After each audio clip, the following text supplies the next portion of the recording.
Hello, everybody. I thank Texila American University again for inviting me to speak at this webinar for doctors who are aspiring to go abroad, train and work. Um, so, UK and USA are the hot destinations for most Indian trained doctors. And these are some of the countries which are in need of doctors and do welcome and appreciate Indian doctors coming into the country and working. So today I'll be mainly concentrating on how you should be prepared if you are planning to go abroad to train. So the title of my topic is UK and USA are in need of doctors. Are you ready for it? So to introduce myself, I'm Dr. Sudeep. I'm a consultant endocrinologist based in Bangalore. I work at the Apollo hospitals and have a clinic of my own. I trained in Mysore University and graduated in the year 2000. Soon after my graduation, I was one of the doctors who aspired to go abroad. I finished my Plab examination, then went to the UK in 2002. I then did my training in general medicine, followed by training in endocrinology. And then I worked as a consultant in the UK for about 2 years before changing my mind and coming back to India. So it's been 6 years since I've come back to India, and I'm happily practicing here. So I'll share some of my experiences about how my journey to the UK went about. And though this was quite about 20 years ago,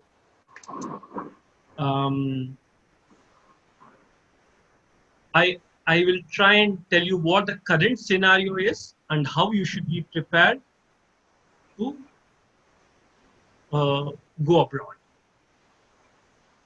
So the agenda of my talk would be, I'll just go through to see why we doctors plan to go abroad.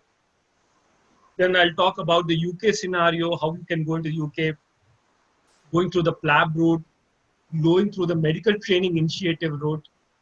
Then I'll talk about going into America and mainly the US MLE, and then briefly about a couple of other countries, especially the Australia and New Zealand. So why do Indian doctors go abroad? I think all of us should ask yourself a question: why do you want to go abroad?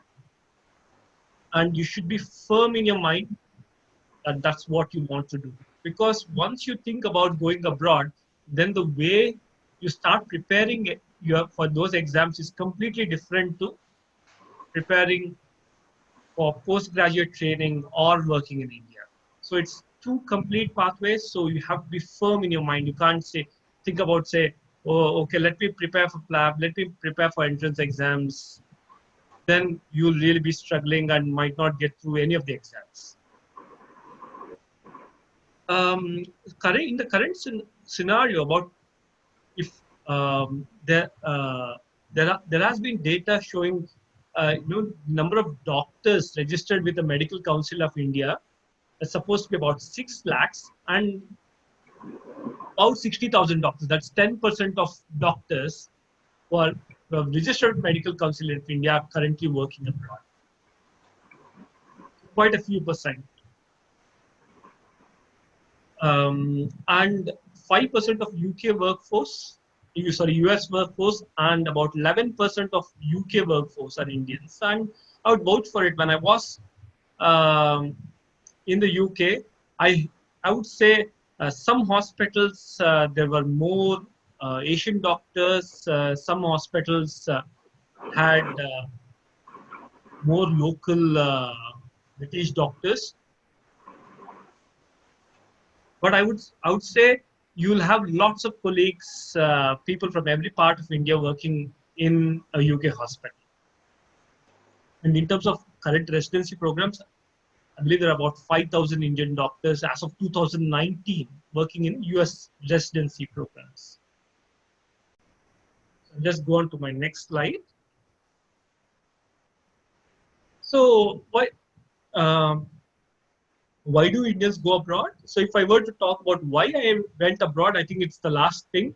So I felt there were limited training opportunities, and I felt the say to training in get a good training uh, program in India was quite difficult. So you, and especially in the specialty of your choice, you may have to wait a long period. So, and there were several exams you had to give, entrance exams for uh, the national level entrance exam, the Karnataka entrance exam, and Andhra entrance exam. And there were certain institutions like JIPMA, IAMS, you had to give entrance exams for each institution. So it was quite difficult. And also at the same time, I've had friends who had gone abroad and who were happily training with a decent amount of income coming to them.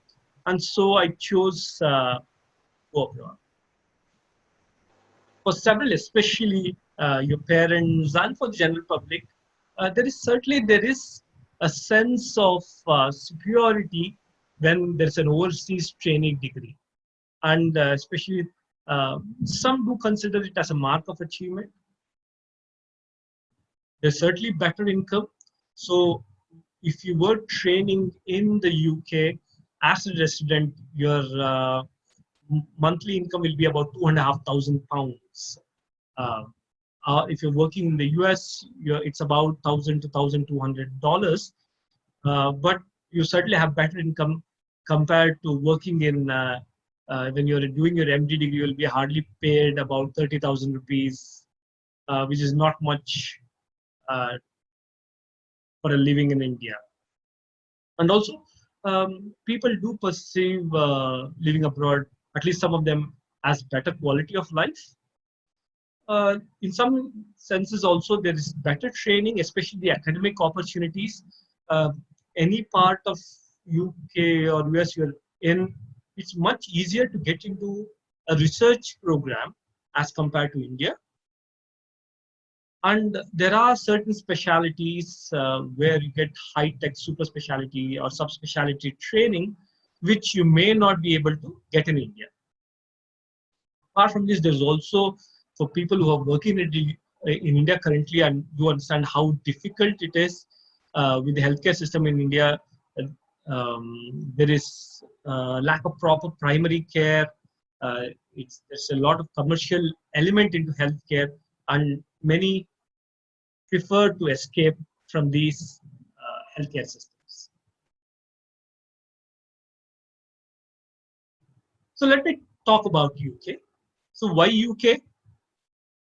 So most Royal College qualifications are recognized worldwide. So you get your qualification, the MRCP or the MRCP-CH or the MRCS, MRC Ortho, whichever Royal College, your degree is recognized almost everywhere in the world. You could practice in India, you could practice in the Middle East, you could go to Australia with New Zealand, Canada. There are several countries which would readily welcome Royal College qualifications. And that is mainly because there is a standardized training program. So whichever hospital you train in, you get almost the similar quality of training. It's the standardized program, standardized exams. So that's one of the reasons why Royal College qualifications are recognized worldwide. Then if you have an academic mind, if you want access to research, some of the best basic sciences and also clinical research centers are in the UK, and you have access to them. And you have a decent pay. As I was saying, the pay scale on a monthly basis will be somewhere between £2,500 to £5,000, depending upon which stage of training are you in. Apart from this, the other most important thing is the work-life balance. If I have to tell you, my working hours in the UK as a trainee, it was 48 hours per week. So I usually did about 9 to 5, 5:30 work most days of the week, with few out of hours or on calls where I used to work from 5 o'clock till about 10 o'clock. That is, you start from 9 o'clock, 10 o'clock, either the day on call or the night on call, starting from 10 o'clock till the next day morning, 9 o'clock. There were no 24-hour on calls. If you did a night on call, you will get a day off the next day. And there was brilliant work-life balance. So once you come home, there's no single call from the hospital. You can completely forget about it. And especially once you become a consultant, the work-life balance is even better. So even if you're on call, many specialties, you work from home, you give telephonic advice, and just because there's good senior care in the hospital, you don't have to worry about patient care. And apart from all this, you'll have the opportunity to experience living and working in the UK. So if you were planning to go to the UK, this is one of the documents you should definitely look into. Sorry. If you go up to the nhsemployers.org website, that's the link to the document.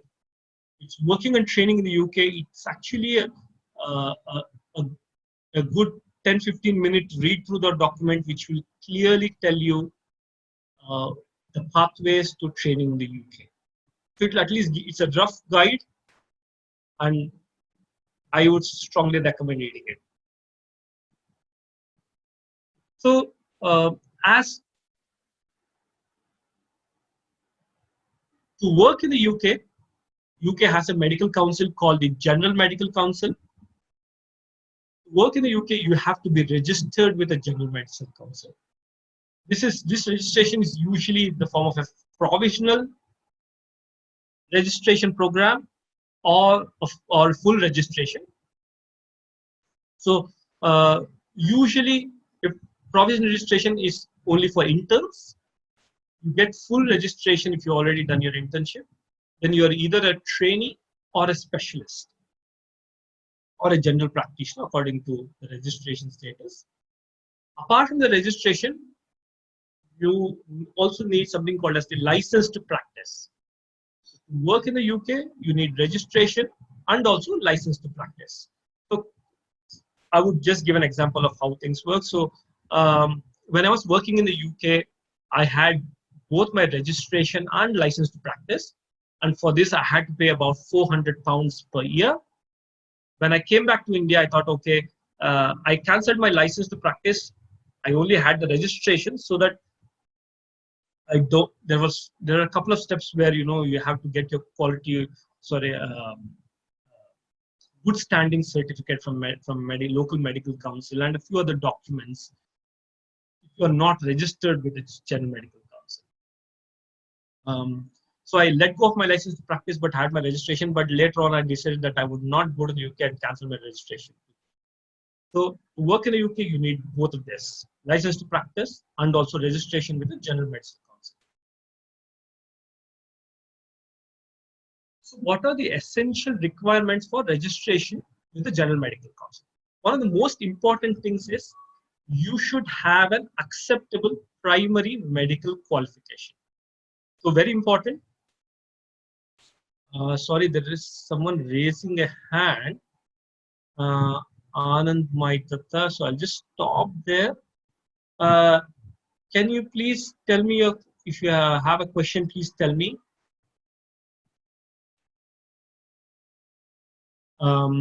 So most important thing for a General Medical Council registration is that your primary medical qualification should be acceptable.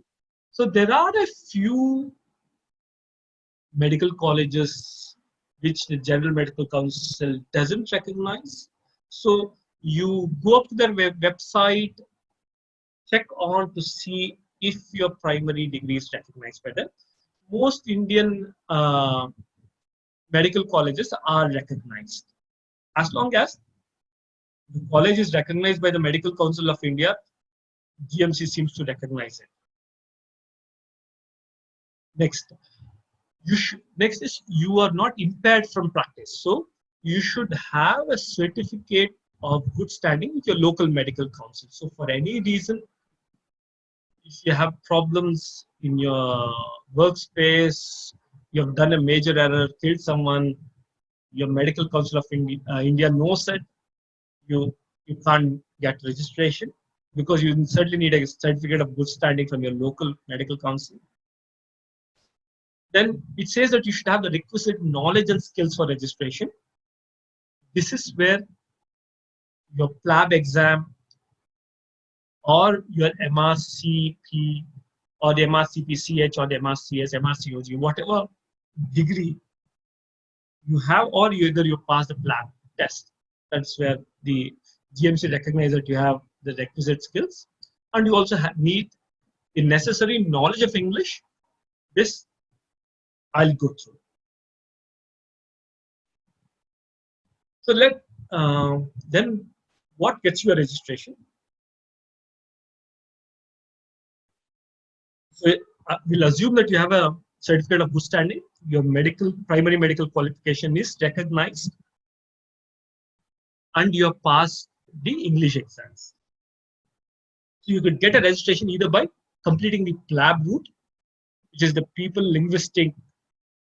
Professional and Linguistic Assessment Board exams, which is part 1 and part 2.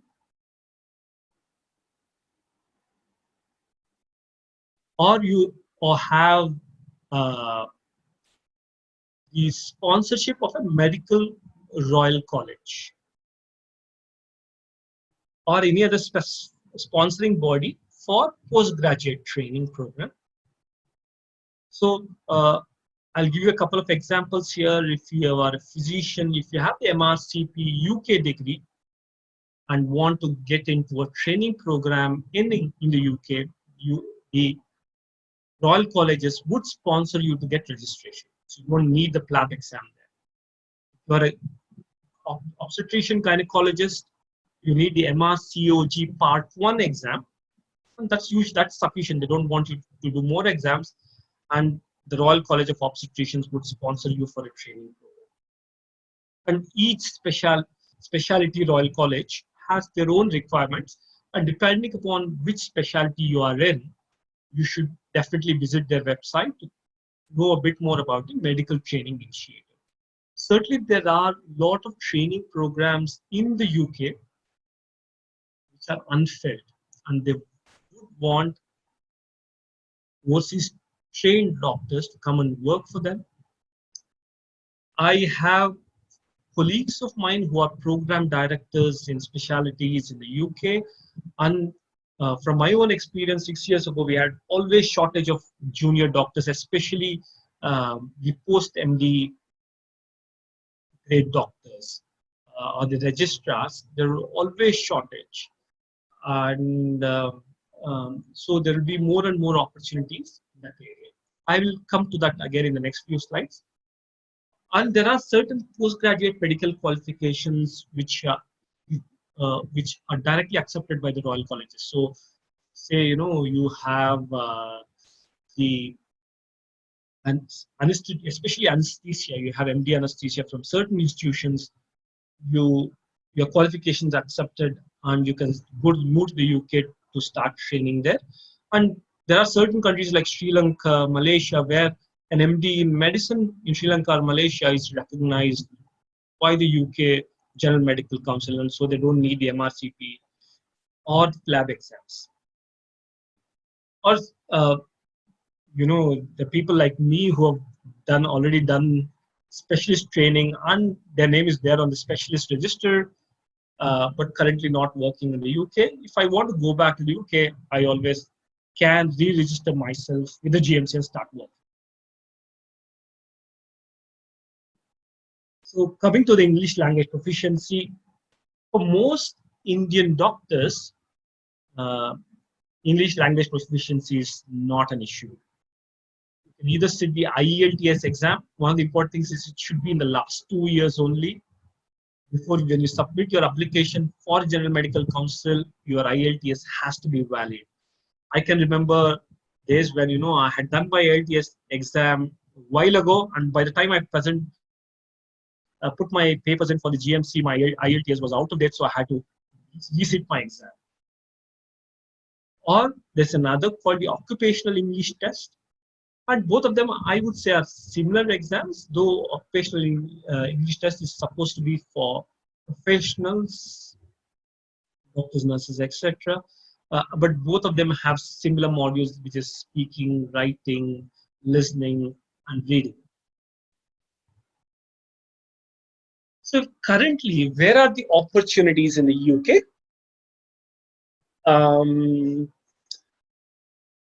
If you're depending upon what stage of training you're in, if you're just qualified with an MBBS degree, you should think about going through the Plab route. If you already have a postgraduate qualification, you could think about the medical training in So opportunities. So in the UK, there are foundation training program, which is equivalent to our internship. It's a 2-year program. Our first year is usually general medicine, general surgery, and maybe one other specialty, but usually general medicine, general surgery. Second year in foundation training is you can choose just for a doctor to get a flavor of what working in each specialty is like. Let's say someone wants uncertain whether they want to become a physician or pediatrician. In year 2 foundation, they can do pediatrics. They get a flavor of how working in pediatrics is, and then they can choose whether they want to become a pediatrician or a physician, and so on. Number of foundation training posts currently vacant are less, and also there is a criteria that if there is a doctor who's applying for a post, an overseas trained doctor, the post can be only offered if there's no local graduate seeking that post. So which would mean the number of posts are very less on foundation training. So even if you do the Plab exam, there's a possibility that you might not get into foundation training. And again, if you've already worked for a few years in India, sometimes getting into foundation training might be difficult because they think you're overqualified for the post. Then the specialty training post. This is where this is where it's called a medical training initiative. For this, you should have whatever postgraduate qualifications or the experience. And once you have those, you apply through a Royal Colleges, and you'll get a 2-year training program. And in these 2 years, the actual UK plan was overseas doctors would come, work for 2 years, and then go back to the country. But what I hear from colleagues in the UK is overseas doctors who come through this medical training initiative for a 2-year program during the period in the UK, get to know how the system works. Then they apply for a proper 4 or 5-year training program in a specialty of their choice, and then move from the medical training initiative to a regular training post. So these are training posts, foundation program and specialty training programs. And there's something called as the service posts. Service posts are not training posts. These are what's called as trust jobs in the UK. You get the same pay scale in most hospitals. You work the same as most training doctors. You can still go and sit in the training sessions, teaching sessions. But you will not have an educational supervisor. You might not get the half-a-day protective study time in your work week. And again, it's not recognized training. So these are good posts. If you work for 6 months, get to understand the system, and if you're lucky enough, get into a specialty training program.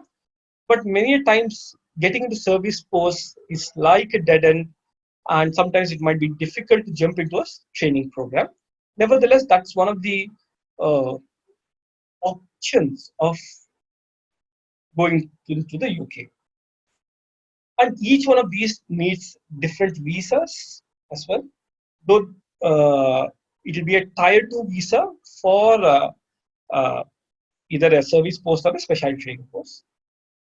But for a medical training initiative program, it's be a tier 5 visa.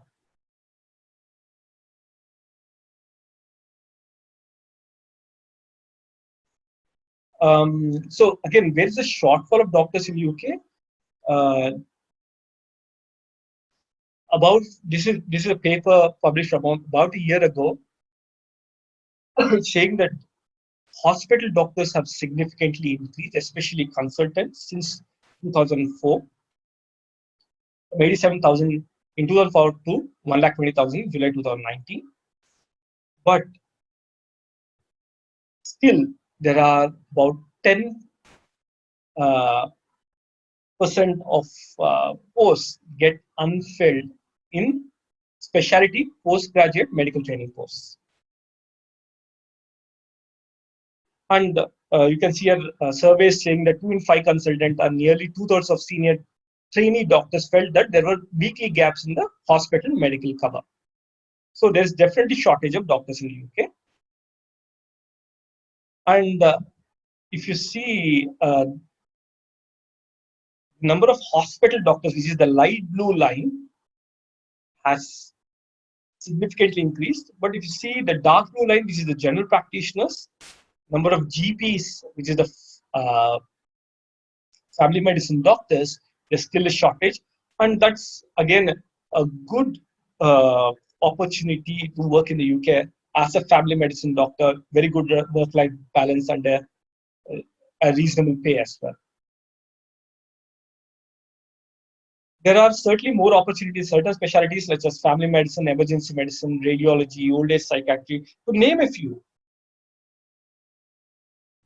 But looking at medicine specialties, being a physician myself, there are lots of opportunities, endocrinology, respiratory medicine, geriatric medicine. You go to the UK, you have the skills, you will get into a training program and you could continue working in the UK. So talking about the immigration route, so Tier 1 visa allows doctors to seek work in the UK in any non-training grade. Tier 2 would be offered to people who are in training and programs such as the specialty or the foundation training. Tier 5 is for the medical training initiative program, which is usually a 2-year visa. As long as you have all your papers and you have an opportunity to work in the UK, getting a UK visa should not be difficult. But you should definitely have an offer of a post to get the visa. Now, the duration of training in the UK, foundation 2 years, specialty program 7 to 8 years, depending upon specialty. 2 to 3 years is basic training, followed by 5 to 6 years of specialty training, depending upon specialty. General practice training is 2 years of foundation years and 3 years of general practitioner training. If you become a GP in the UK, your pay scale will be about £85,000 per annum 3 years after the training. So if you were to get into a GP training program, especially the Royal College of GP exams were quite difficult during my times about 10 years ago. But I believe there are more number of doctors passing the MRC GP exams as well. But that's a good program to get into as well. So once you've completed your training, so say if you're in a proper training program, you get the CCT or the completion of certificate of completion of training, then you could apply for a consultant in your in the hospital of your choice. Usually getting a consultant post is not very difficult. You will certainly find a consultant post within the first 6 months of your training in 99% of trainees. Or if you have done your GP training, you'll get in the family medicine clinics. Pay scale is somewhere between 75 to 85,000 pounds, depending on the number of working hours a week. And this is usually, and there's about a 5% increment every year. So that is talking about the UK. So when I come to the question answer session, I'll talk about any nitty-gritties if you have any questions. US again, US degrees are qualified worldwide. So American board certified. You could work in India, again, Middle East, Australia, UK, several places. Very good pay. Same time, excellent academic and research opportunities. There's a fair work-life balance. I have a friend of mine who graduated with me from my university, now in the US. He works 1 week, off the next week. And so he works 10, 11 hour, 12 hour shifts, 10 to 12 hour shifts 1 week, and then next week is completely off. Brilliant. Very good work-life balance. Unlike different pathways to get into the UK, the pathway to the US is a single line in majority. For an overseas trained doctor, you should have the ECFMG certification. That is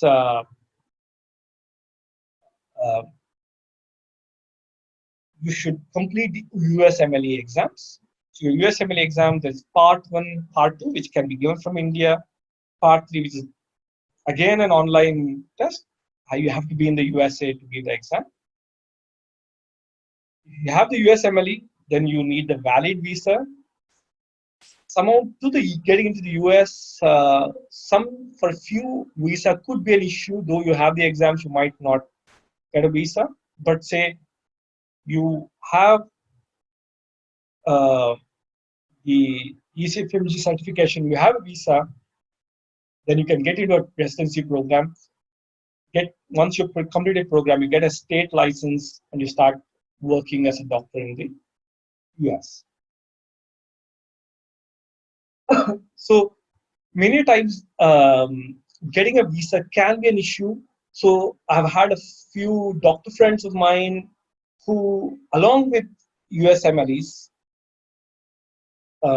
they took up a master's program such as in public health or biology.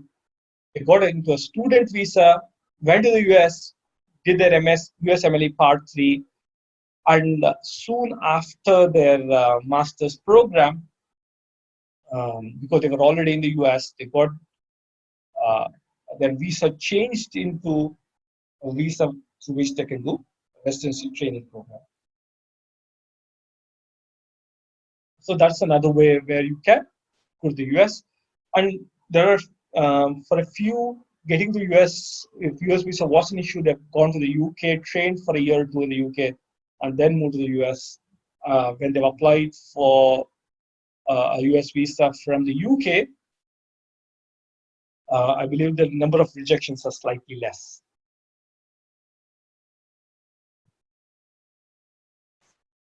So in the US, you're already in the US. You have a visa, which is H-1B visa or whatever, or at least you have the certification. You are in the US. Then you apply for residency program. Residency programs are currently certainly competitive in the US. Again, this is from a program director who was a classmate of mine in Mysore, who works near the University of Michigan. In general medicine, he has about 20 to 30 training, between 20 and 30 training posts each year in his hospital. And they currently receive about 5,000 to 6,000 applications, and they interview about 200 at least applicants for the training programs. So some of the, just because it's competitive, for them to look at your application, There are certain needs. So one, you have to be an young graduate. So 10 years into qualification, you apply for your residency program. Your application is not looked into at all. So soon after, usually less than 3 years, within 3 years of qualification, you're applying for the residency program. Next, evidence of academic interest. So you already have a publication or you have a paper presentation at the national, international meeting.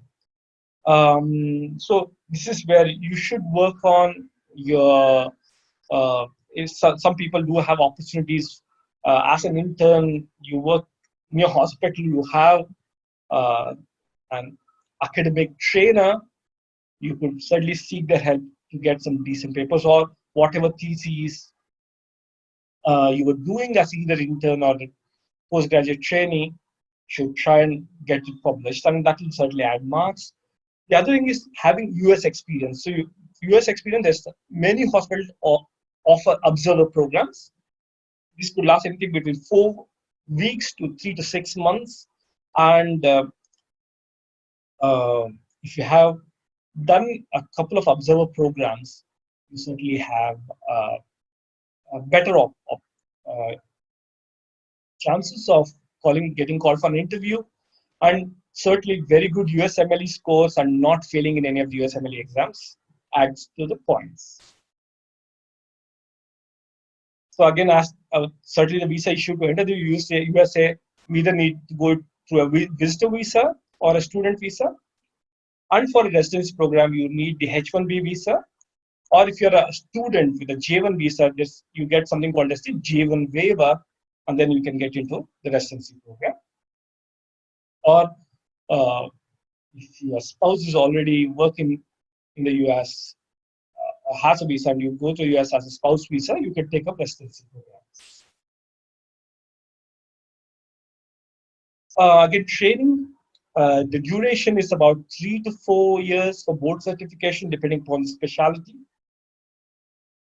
And then after that, if you wish to, you could get into a 2 to 3 year fellowship training program. This is like the subspecialty or super specialty training. And there are some integrated subspecialty training programs, such as the neurosurgery, where you do, this is just an example, 1 year of general surgery and 4 years of neurosurgery training, and then you are a neurosurgical consultant at the end of your training. Again, opportunities in the US, family medicine, general surgery, general medicine. There are certainly certain highly competitive specialties, which is ophthalmology, orthopedics, radiology, anesthesia. Again, there are more opportunities in rural or backward areas in the US. So if you can either be a hospitalist or you can be an internist where you only do OPDs, or you could be a specialist, and pay scales depending upon what specialty you're in. If you're a hospitalist, your salary will be about $1,75,000 per annum. Or if you're a cardiologist, gastroenterologist, your pay scale, or an orthopedic surgeon, your pay scale could be $700,000 per annum. So it's quite variable. That is talking about the USA. Then Australia. There are certainly a few doctors who are thinking about moving to Australia. It's usually a slow, tedious process. But again, the Australian Medical Council have to recognize your primary qualification. Then they have their MCQ on clinical examination. Once you have done those examinations, you get registered with the medical council. Or there's another way called the competent authority pathway. So if you're registered with the General Medical Council and have a qualification with them, you already get easy registration into Australia without doing any exams. Or there are certain specialists. So you say you are a plastic surgeon and there are no plastic surgeons in a certain part of New South Wales, which is very remote. They might recognize your qualification and your work experience and get you a registration, which will help you move to the to Australia. So New Zealand again, New Zealand have similar. So your degree has to be recognized. Then there's something called as the EPIC verification. Um, so if your degree is EPIC verified, then it's recognized. If you go to the New Zealand Medical Council website, it will tell you about this EPIC verification. Then you'll have to have the IELTS or the occupational English test. Or if you're, say, if you're trained, if you've done your MBBS in the UK or USA, where the primary uh, language is English, you don't need an English exam.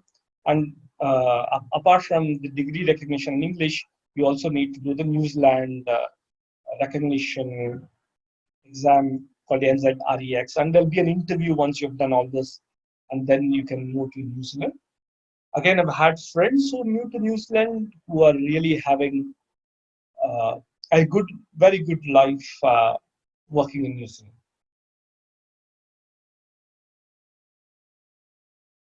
So, how can you get yourself ready? So, to start with, I'll, uh, I've put this as a 6 pie pizza, and for you to be full, you have to have each of these. So be clear about your aims and interests. So you you can't think so. Let me try USA, then let me try UK, let me try Australia. No, be clear. I want to go to USA. That's where I would want. And think, um, look through, do your backward research, background research. Speak to anyone in the US, UK, uh, and prepare yourself. So other thing is know about details of immigration and opportunities in the country. If you're going to the UK, having certainly postgraduate qualifications may benefit you at current point in time. Though if you want to plan to the USA, you would want to ideally do your MLEs while you're doing your undergraduate training, and then by the time you've finished your internship, you should have finished your USMLE and start applying for residency programs. If you get any small opportunity of doing some academic work, certainly will help. Any publication, paper presentation at a national conference, international conference, and it is certainly possible. You just have to seek help. You have to show interest, and it can be done. Other thing is have a guide or a mentor in the country you would want to go to, either the USA, Australia, UK.